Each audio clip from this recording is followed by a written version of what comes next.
They throw a 60-person BBQ on my lake without asking. So I cut water to 18 lawns until they pay $127,000. I inherit this property 3 years ago.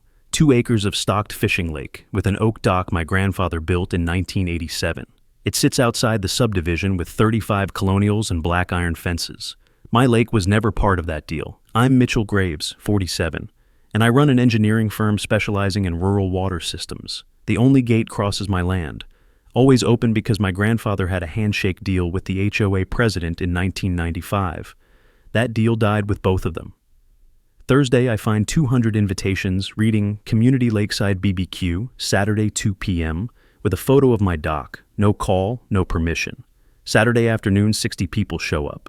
They set up 3 tents, plug cords into my outlets, drag rafts across my beach, and leave chip bags floating in the shallows.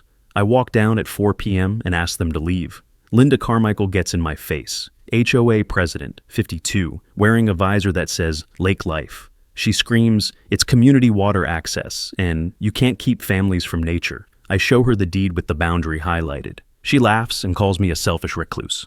I walk back and make 2 phone calls. Monday, I send a certified letter notifying the HOA that the free water agreement from 1987, letting 18 homes tap my well for lawn irrigation, expired in 2019, and I'm terminating access immediately. Tuesday at noon, I shut the main valve. By Thursday, 18 lawns start turning yellow, crispy brown creeping in where sprinkler heads sit dry. Friday, Linda calls screaming about destroyed landscaping, and I say, "You wanted community resources. Let's talk about the ones you've been using."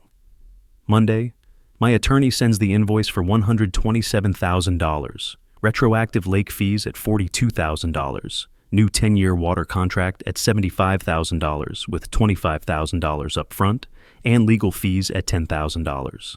Conditions include me approving lake events with maximum 2 yearly, attendance capped at 15, liability insurance at $2 million, and certified cleanup services.